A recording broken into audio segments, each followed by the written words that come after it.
Hi everyone, thanks for taking the time to watch this video. My name is Scott, I'm the minister at Brighton's Parish Church, recording here from my study, and I've been invited by the school to share a little bit about my job, although I've had a couple of jobs over the years, so I'm going to mention a little bit about them. I've also asked some friends to come and join me tonight, and together what we're aiming to do is let you know about work either in what's called the third sector, if maybe if we're working for charities, but maybe in other occupations we have people who have been in social work and done different things. Ways of working that are there to help other people, help local communities, and you might not have thought about it. Certainly I never thought about it. I thought I would be doing chemical engineering or something at this stage because I love chemistry. I did not think I would be doing this job right now. What I'm going to do is I'm going to invite each person to share a little bit of their story and their job, just to give you a flavour of what we do, and then I'll wrap up things at the end once more. So first up, in a moment, is going to be my friend George. I'm George Mann. I live in Brightons, and I'm a supervising social worker for Care Visions. I've got a Stirling office. You might not know what a supervising social worker is. I wasn't too sure before I was one.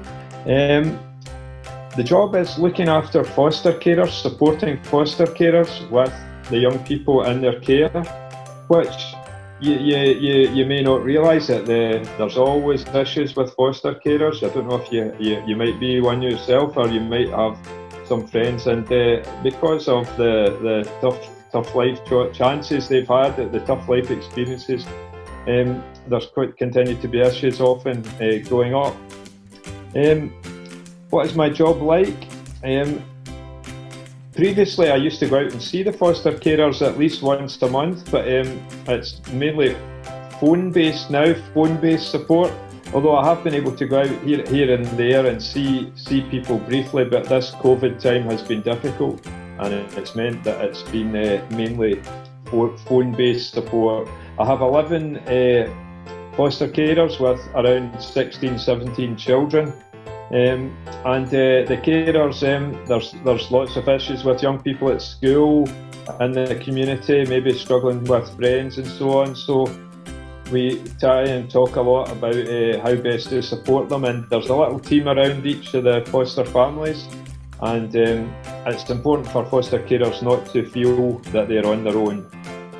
The young people that in their care, they maybe have suffered, they're likely to have suffered from trauma, having to leave their family home after possibly abuse and neglect and so on. So there continue to be issues often, although as the children get older, they tend to recover well and move on and go to college and university maybe and get jobs like the rest of us. So that is the plan, to support them through those difficult years and move on positively, make the best of themselves. And my job is supporting the foster carers to help them do that.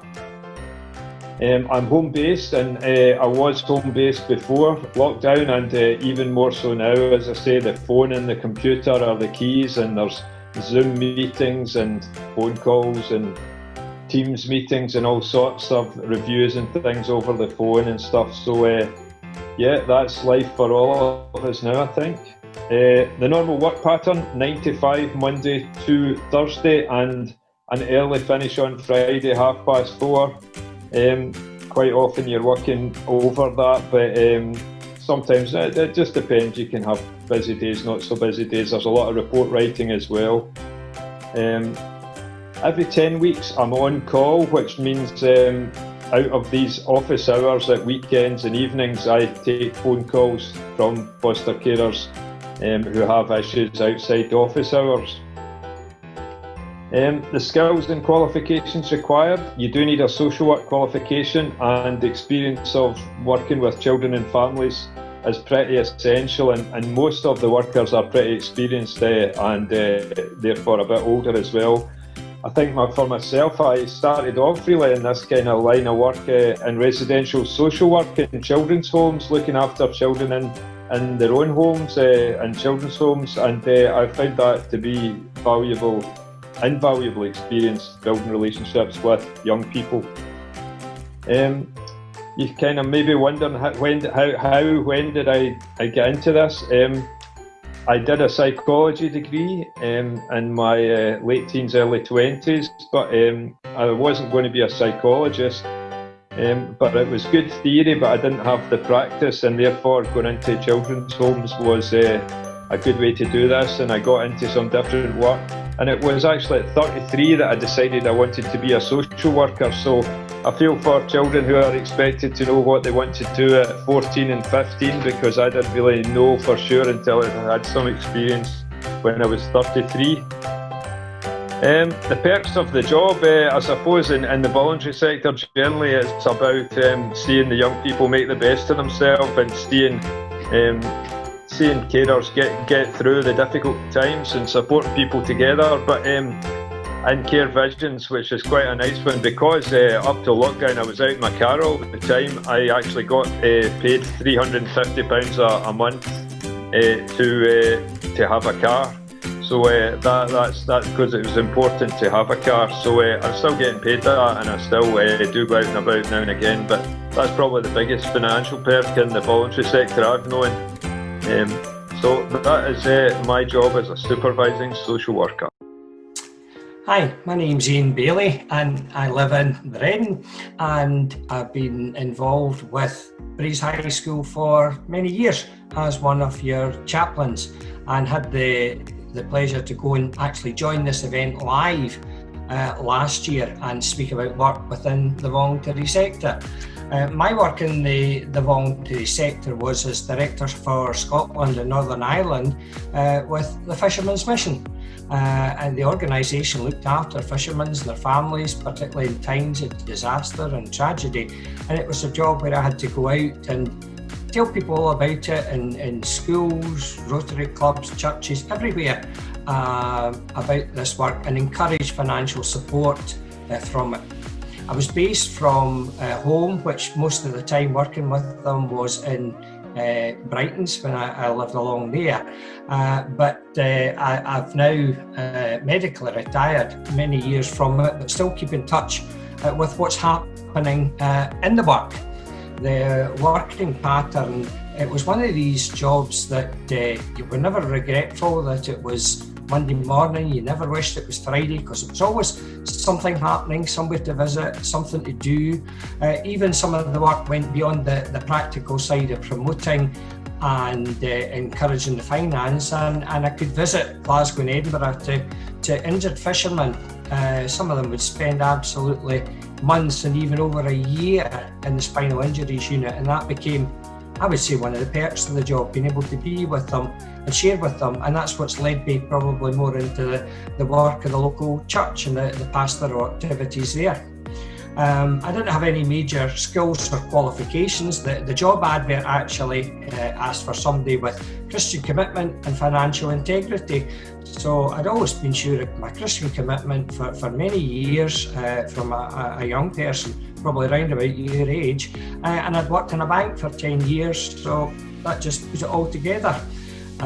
But what I wanted to highlight particularly to you that is beyond my job out the coalface, and probably the others that you'll have heard from in this presentation, that behind that there are a lot of jobs to consider.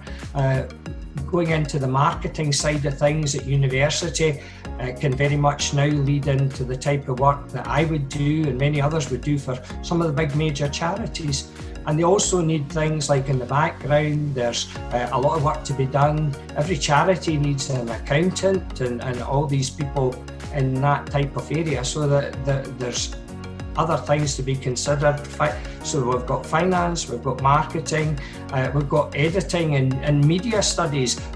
There's leaflets and all sorts of things. There's communication to be done with the public. There's videos to be made. There's quite a range of stuff that probably you might want to start thinking about, because the third sector, there's volunteers, it's very important, and it's probably been hit quite hard through these COVID times, but it's going to need these things to keep going on. Every charity needs to continue in some way and given that support and being around. So if you want to think of something really quite different, there's quite a range of things that you could be doing within our voluntary sector. I hope that helps you a bit along in your way. Thanks. Hi there, so I'm Lindsay, and I live through in Linlithgow, so just over the road, and I work within the Falkirk area for a charity called Bernardo's. Some of you may know Bernardo's and recognise from the shop that's local down in Polmont, but we also have services within the Falkirk area. We've got about 7 services within the whole of Forth Valley. I'm also based within Polmont Prison. I am a social worker like George, but we do slightly different jobs now, although at one point we did work together in one of their previous services. I'm currently a team manager within the service that I work in, which means that I support staff to do their work with children and young people and families. So the work that we're involved in within Falkirk at the moment is we support families and young people and children within schools. We support them within their own homes and also within if they've moved out of their homes for any reason. And we try to support them with any difficulties that they're having, which might be financial, it might be communication, it might be relationships, it might be difficulties that are within school, it might be difficulties within families. So one of the perks of my job is it's very, very varied, and that's why I enjoy it. One of the things, I suppose, for me that's kept me, I've been in Bernardo's for 17 years. So I left school, went to university, did psychology, and then did social work, and then went straight to Bernardo's. So I've always worked as a social worker within the third sector. And there's obviously different routes that you can take to get there as well. Some of the roles I've had, I've worked up in the prison, which is just across the road from you, and supporting some of the young men and the women in there to think about what's happened within their lives that's led them to be in there and what they can maybe do differently to stop coming back. Some of the other services in there are youth work services. So those workers have youth work qualifications and they support young people and young men and the women to build life skills so that when they leave the prison, they are able to find work and able to involve themselves in society in a different way. I work, where we work is in the other side of Falkirk, up in Tampa Hill. We've got a beautiful big building. Unfortunately, we're not able to be in it at the moment. And some of you might be aware we've also got a worker within Braes High School as well, who supports young people who are maybe just having some difficulty and want to talk through how to make a plan to make things different and move forward for themselves. We, at the moment, because of COVID, we are working at home and we're doing lots and lots of Zoom meetings, lots of garden meetings, playground meetings, and in some schools we are in the schools as well. I guess what skills and qualifications. So for my role, I am a social worker. You don't have to be a social worker to do quite a lot of the jobs that I've done within Bernardo's. Like George, I've also done some adoption work, which does require you to have that qualification to be able to write the reports and to support people through that process. And that would be assessing people to be adoptive parents and also supporting them once they are matched with a child and a child is placed and they become a family. There's lots of variety within Bernardo's, within the third sector, and I think finding there's roles, different roles, as Ian said as well, there's different roles that different people will find a place, and have a look at those and see if there's anything that you would like. So everyone, my name is Scott, and as I was saying, I'm the minister down at Brighton's. I've only been here for a couple of years, and I've done a couple of things before this. As I was saying in the introduction, when I was at school, I thought I'd become an engineer. And actually after school, I went and worked for Glenmorangie, which is a whiskey company, for a year. And then I went to Heriot-Watt University and studied chemical engineering for a bit because I really enjoyed my gap year. But partway through that, I changed and went off to study youth work. There's a whole big story behind that, which I don't have time to go into. And after that, I went and worked for a church as a youth worker for 3 years. And then from there, I went and worked for the Scout Association for 5 years as their development worker across the southeast of Scotland. And then after a bit of time with them and a bit more training after that, back to uni once more, I then became a minister. So pretty much like everyone on this video, we've all had multiple jobs doing different things. So don't think you have to figure it out right now, or that what you choose is what you're always going to do or be tied into. There's loads of options out there. So you just never know where kind of life's going to go. In all my jobs, I've probably wanted to do stuff that benefits people. First of all, it was benefiting young people, helping them to get the most out of life. And then that led into the Scouts. But with the Scouts, whereas before, as a youth worker, I was working directly with young people, I was doing street work, I was out in the streets, I was doing youth clubs, I was doing school groups, lots of different things. In the Scouts, I was actually working with adults, but for the benefit of children and young people. And so that was a very different role all again. And then as a minister now, I'm still working for the benefit of young people. But I'm working across the whole age spectrum. So I'm working with children right up to people who are like 100. So it's a real privilege to be able to do that and work with so many people. So it's very varied. I actually am involved with 3 churches now. And together, these charities, because a church is a charity, these charities have an income of about £250,000, £250,000 a year. So they're bringing in quite a bit of money, but they do so much in your community. You probably are unaware, because most of the time I'm unaware of what's happening. And part of my job is to support them, to encourage them, to equip them. And that involves lots of different things. People skills, management skills, just being able to listen to people and being like a people person is kind of key. As a minister, one of my jobs is also to talk about the Christian faith. And so being able to speak in public and talk about the Christian faith is really important. But obviously, there are lots of jobs, as you've heard today, that are in the third sector, working for charities that aren't about faith at all. So please don't think that just because I'm here you have to be a Christian or you have to have a faith. There's tons of stuff out there that is working for the benefit of people in the local community through the third sector. And you can lose lots of different skills. If you're a people person, get involved with people. But if you want to work behind the scenes and use IT or finance or marketing, you can use those skills as well.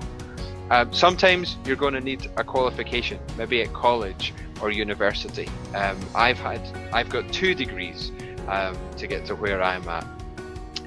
Some people have degrees, some people don't. Loads of doors. As George said, there's not many perks in the third sector, and his perk of the car is very unusual. But I think the greatest perk for us is seeing the difference that we can make in the local community, in people's lives. And seeing that difference is such a privilege. You don't get to see that often in business or in other ways. It's only in the third sector, maybe working for charities, maybe working for the council in some way, that you will see that change. And sometimes it's working in really tough places and tough situations. But again, it's a real privilege. So if you ever want to find out more about working in the third sector, working in the charity sector, working in any of the jobs that have been mentioned today, then we'd love to hear from you. The chaplain team for Braes High School do have an email address, so I'll put that up on screen so you can get in touch. So please drop us an email if you want to find out more, or speak to your pastoral head or whoever at school that you think would be most relevant. I'm sure they'd be more than happy to talk with you or point you in our direction if we can be of assistance. So thanks for listening, and thanks to Lindsay, George and Ian for joining in with this conversation tonight.